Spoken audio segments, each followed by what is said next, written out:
Hello বন্ধুরা, welcome to math গুরু। আজকে NIS D.El.Ed ক্যান্ডিডেটরা মহা আন্দোলন জন্য ডাক দিয়েছিল।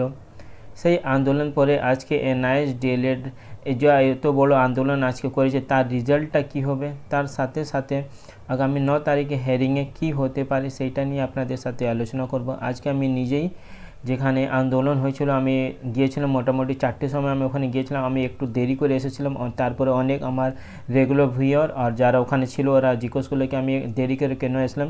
অ্যাকচুয়ালি আমি একটা আপনাদের কাজেই জন্য ওখানে বেরিয়েছিলাম অন্য জায়গায়। আপনাদের অনেক হতে পারে জানেন, অনেক হতে পারে নাও জানতে পারে। আইপ্যাক একটা পলিটিক্যাল এজেন্সি আছে, যারা যদি কেউ পলিটিক্যাল পার্টি আইপ্যাক যা অর্গানাইজেশন আছে তাদেরকে হায়ার করলে ওরা কি গ্রাউন্ড লেভেলে মানসিক সমস্যা আছে, আগামী যখন ইলেকশন হবে কী করে স্ট্র্যাটেজিটা, কোন স্ট্র্যাটেজিটা ফলো করে সেই স্পেসিফিক পার্টিরা ইলেকশন লড়বে সেইটা পুরোপুরি ডিসাইড করে। তো টিএমসি পার্টি আগামী 2024-এর জন্য আইপ্যাক কোম্পানিকে হায়ার করেছে। আর আমাদের এলাকায় আইপ্যাক মানে আমি তো বিশেষ করে ডায়মন্ড হারবারে থাকি, তো সেখানে যে যারা এই এলাকায় যারা প্রেসিডেন্ট আছে আইপ্যাক এজেন্সি থেকে যারা কাজ করে তাদের সাথে আমি আজকে গিয়ে দেখা করলাম। ওরা 2:30-এ আমাকে সময় দিয়েছিল কি আপনি 2:30 থেকে 3টের মধ্যে আসুন, কী সমস্যা আছে সব কিছু আমি আইপ্যাক যা কোম্পানি আছে বিশেষ করে ওখানে যারা কাজ করে আমাদের ডায়মন্ড হারবার এরিয়াতে সেখানে একটা স্টাফ সাথে আমি দেখা করলাম। আর এনআইএস ডেলির ব্যাপারটা ওদেরকে সব কিছু বুঝিয়েছি, তারপর কিছু ফাইলগুলোটা ওদের হাতে দিয়েছি কি আমাদের এই সমস্যা আছে, কিন্তু অ্যাডমিনিস্ট্রেটিভ ভুল বলতে পারবো, নাহলে অ্যাডমিনিস্ট্রেটিভ কারাপশান যাই বলুক, বিশেষ করে প্রাইমারি বোর্ডে জন্য আমাদেরকে সমস্যা হচ্ছে। তো আমাদের টিএমসি পার্টি থেকে আর গভর্নমেন্টের এগেনস্টে আমাদের কোনো প্রবলেম নেই, কিন্তু অ্যাডমিনিস্ট্রেটিভ লেভেলে আমাদের অনেক সমস্যার কারণ হচ্ছে, সেইগুলোটা আমি ওদেরকে জানিয়েছি। আর কিছু তথ্যটা আর আমাদের যা জাজমেন্টগুলোটা ছিল সুপ্রিম কোর্টে সেই জাজমেন্টটা ওদেরকে দেখিয়েছি। তারপর ওরা বলেছে যে ঠিক আছে এই যা আমাদের প্রবলেম আছে সেটা এরা চেষ্টা করবে হায়ার অথরিটিকে জানিয়ে পলিটিক্যাল টিএমসি পার্টির সাথে ডিসকাশন করতে, কারণ এখানে শুধু 10-15 হাজার মানুষ নয়, ডাইরেক্টলি 1,93,000 ক্যান্ডিডেট যারা এফেক্টেড আছে এই অ্যাডমিনিস্ট্রেটিভ ভুল জন্য। তো তাই জন্য আমি আজকে একটু দেরি করে এসেছিলাম, কারণ আমি আশা করছি আপনারা আমার প্রবলেমটা বুঝতে পেরেছেন, কারণ অনেক চেষ্টা করে পরে ওদের সাথে আমি আজকে দেখা করতে পেরেছিলাম। তো এমনি ওখানে তো সবাই ছিল, লস্কর দা ছিল, নিজেই কৌশিক দাস স্যার ছিল, বাবার দাস ছিল, ম্যাক্সিমাম যারা লিডার ওখানে ওরা ছিল। তাহলে আমি নাও একটু দেরি করে গেলেও কোনো অসুবিধা হতো না, তাই জন্য আমি আজকে বললাম ঠিক আছে আমি আজকেই চলে আসবো, কোনো অসুবিধা নেই। তাহলে ওদেরকে আমাদের যা প্রবলেমটা ওদেরকে অলরেডি জানিয়ে দিচ্ছি, দেখা যাক কী হবে, পজিটিভ নেগেটিভ সেটা তো পরে দেখা যাবে, কিন্তু আমাদের হাতে যা ছিল সেই কাজটা আজকে আমি করিয়েছি। এরপরে আজকে আন্দোলনে আমাদের লাভটা কী হলো, সবথেকে বড় প্রশ্ন এটা। আচ্ছা একটা আর পয়েন্ট আমি বলতে ভুলে গেছি, আপনারাও চেষ্টা করুন আইপ্যাক এজেন্সি প্রত্যেকটা মানে এলাকায় অ্যাসেম্বলি এমএলএ কনস্টিটিউয়েন্সি একটা আলাদা, আর মেম্বার অফ পার্লামেন্ট যা পুরো এলাকা থাকে সেখানে একটা আইপ্যাক নিজে এমপ্লয়িকে হায়ার করেছে কি পার্টিকুলার এই এলাকায় কী প্রবলেম আছে তাদেরকে ওরা মানুষের পাশে গিয়ে নাহলে ফোন করে ওরা জিজ্ঞেস করছে। তা আপনারাও চেষ্টা করুন আপনাদের এলাকায় আইপ্যাকে যা স্টাফ আছে তারা আর নিজের প্রবলেমটাকে ওদেরকে একটু চেষ্টা করে জানাতে, কারণ এরা ডাইরেক্টলি টিএমসি পার্টিকে ফিড দেবে কি এই সমস্যাটা সমাধান করে দিলে আগামী ইলেকশনের সময় বেনিফিটটা হতে পারে। তা আপনারা একটু চেষ্টা করুন আপনাদের এলাকায় যদি কেউ নিশ্চিত সব মানে প্রত্যেকটা অ্যাসেম্বলির জন্য আইপ্যাক একটা স্টাফ হায়ার করে যারা ফিডব্যাক দেখে এই এলাকায় মেনলি কী প্রবলেম আছে। তো আপনারাও একটু চেষ্টা করুন আইপ্যাক স্টাফ যারা আছে ওদের সাথে দেখা করতে। আমি তো যে এখানে লোকাল যা ছিল তাদের সাথে অলরেডি দেখা করিয়ে নিয়েছি। হ্যাঁ আজকে তারপর অনেক বলছে কি আজকে যা আন্দোলন হয়েছে তারপরে আমাদের রেজাল্টটা কী হলো। অ্যাকচুয়ালি দেখুন এই এনআইএস ডিল প্রবলেমটা এমনি ছোট প্রবলেম না, আজ থেকে আমাদের আন্দোলনটা স্টার্ট হয়ে গেছে। আজকে আন্দোলন হয়েছে আর আজকেই শেষ হয়ে গেছে সেটা না, আজ থেকে আন্দোলনটা স্টার্ট হয়েছে। আর আজকে বেনিফিটটা এই হয়েছে কি যে president of West Bengal primary board Gautam Pal এর আগে অনেকবার এনআইএস ডিলিট ক্যান্ডিডেট ওনার সাথে দেখা করতে জন্য চেষ্টা করেছে, কিন্তু উনি কোনো দিন দেখা করেনি। কিন্তু আজকে উনি যা জানিয়েছে কি 14 তারিখে উনি দেখা করতে পারবে। প্রথম বেনিফিটটা এটা হলো উনি বলেছে ঠিক আছে আমি 14 তারিখে দেখা করব। সেকেন্ড আমাদের যা প্রবলেমটা ছিল সেটা মিডিয়াতে একটু হাইলাইট হয়েছে। স্টার্টিংয়ে নিশ্চয়ই আপনারা দেখেছেন নিউজ 24 বাংলা আর 2-3টে এবিপি আনন্দ মিডিয়া আমাদের প্রবলেমটাকে কভার করেছে, মানে আমরা নিজে প্রবলেমটাকে একটা স্টেট লেভেলে হাইলাইটটা করতে পেরেছি। আজকে অনেক ক্যান্ডিডেট আমি যাদেরকে দেখেছি এমনি আমি 2-3টে ক্যান্ডিডেট যারা যারা এসেছে সবাইকে আমি অনেক ধন্যবাদ বলে আপনাদের যা এই কাজগুলোটা আপনাদের যা কন্ট্রিবিউশনটা আছে সেইটা এনআইএস ডিএলএড ক্যান্ডিডেটরা যেদিন চাকরি পেয়ে যাবে আজকে যারা যারা আন্দোলন এসেছে সেই কন্ট্রিবিউশনটা ওরা কোনো দিন ভুলবে না। এমনি ক্যান্ডিডেটদেরকেও আমি দেখেছি যারা নিজে বাচ্চাদেরকে নিয়ে এসেছিলো 5-7 বছর এমনি এজ থাকবে সেই বাচ্চাদেরকে উনি হাতে ধরে দাঁড়িয়েছিল। অনেক ক্যান্ডিডেট এমনি ছিল যারা নিজের মা বাবার সাথে এসেছিলো।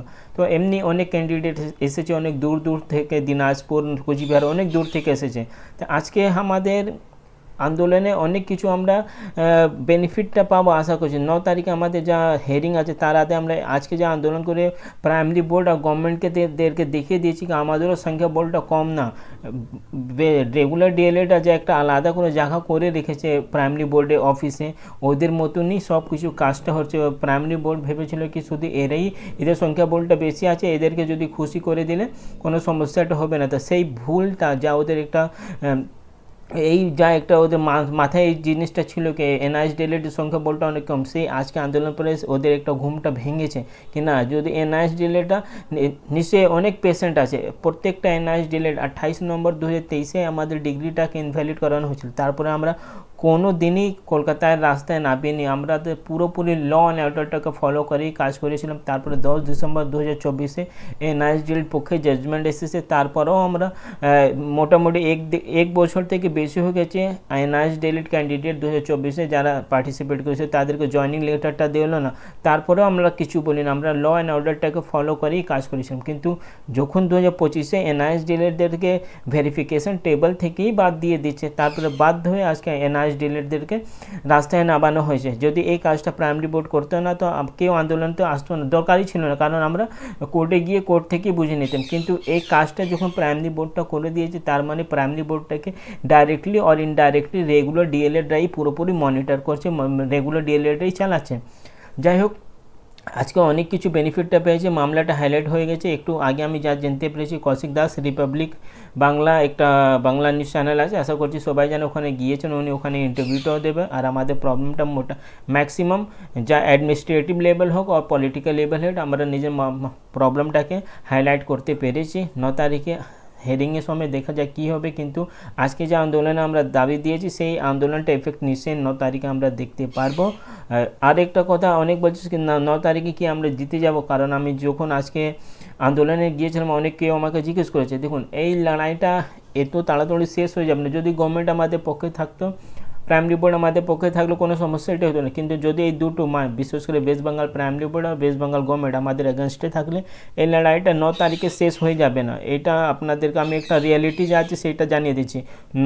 9 তারিখে এই মামলাটা হিয়ারিংটা হবে, 9 তারিখে আমাদের পক্ষে কোনো জাজমেন্টে চলে আসবে সেটা না, কিন্তু হ্যাঁ 9 তারিখে একটা ম্যাক্সিমাম পসিবিলিটি থাকবে কি যতদিন এই মামলাটা চলছে কলকাতা হাইকোর্ট নাহলে সুপ্রিম কোর্টে আমাদেরকে কোনোভাবে কোনো রিকমেন্ড থেকে বাদ দেওয়া যাবে না, সেটা আমরা ওখানে একটা পয়েন্টগুলোটা রাখবো। কারণ ম্যাক্সিমাম কেসে এইটাই হয়, যদি কোনো কেসটা চললে সেই সময় ম্যাটার টু আউটকাম রেখে এই মামলাটাকে লিঙ্ক করে পুরোপুরি রিকমেন্ড প্রসেসটা নর্মালি চালানো। কিন্তু এখানে এনআইএস ডিএলএডদেরকে মামলাটা চলছে হাইকোর্ট থেকে সুপ্রিম কোর্ট, তারপরেও মাঝখান থেকে এনআইএস ডিএলএডদেরকে বাদ দিয়ে দিয়েছে।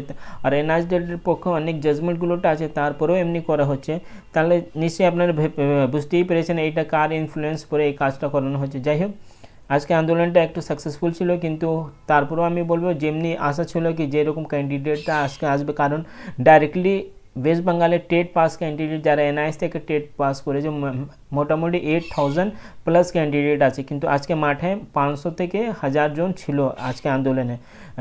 পারমিশনটাও 500 থেকে 7 জন নেওয়া হয়েছিল, কি ম্যাক্সিমাম ক্যান্ডিডেট 700ই থাকবে আজকে। কিন্তু আশা করছি যখন আগামীকাল আপনাদেরকে ডাক দেওয়া আন্দোলনের জন্য সেই সময় আপনাদের সংখ্যাবলটা আরও বেশি থাকবে, কারণ এইটাই লাস্ট লড়াই চলছে। এরপরে যদি এই কেসটা আর এই লড়াইটা আমরা জিতে গেলে এনআইএস ডিএলএডদের ভবিষ্যতে কোনো প্রবলেমটাও হবে না। আর যারা টেট পাস করেনি আপনাদের জানিয়েছে আপনার প্রাইমারি টেট পরীক্ষাটা এই জানুয়ারি লাস্ট থেকে আমি যা শুনতে পেরেছি জানুয়ারি আর ফেব্রুয়ারি মিড অবধি আপার প্রাইমারি টেট জন্য নোটিফিকেশানটা চলে আসবে। তো যারা টেট পাস করতে পারেন না তাদেরকেও বলা হচ্ছে আপনারাও একটু রেডি থাকুন, দরকার পড়লে আবার আমাদের কলকাতায় রাস্তায় নামতে হবে, আন্দোলন করতে হবে, কারণ এনআইএস ডিএলএড পুরোপুরি একটা ভ্যালিড ডিগ্রি আছে, যারা রেগুলার ডিএলএড করেছে তার থেকে অনেক ভালো এই ডিগ্রিটা, কারণ আমরা অলরেডি ইন সার্ভিসে ছিলাম, আমাদের এক্সপিরিয়েন্সগুলোটাও আছে, সব কিছু আছে। তারপরে যদি এনআইএস ডিএলএডদেরকে বাদ দিয়ে দিলে তো এইটা কোনো দিন হতে পারে না। 9 তারিখে হেরিংয়ের সময় যা আপডেটটা হবে সেটাও আমি দিয়ে দেবো।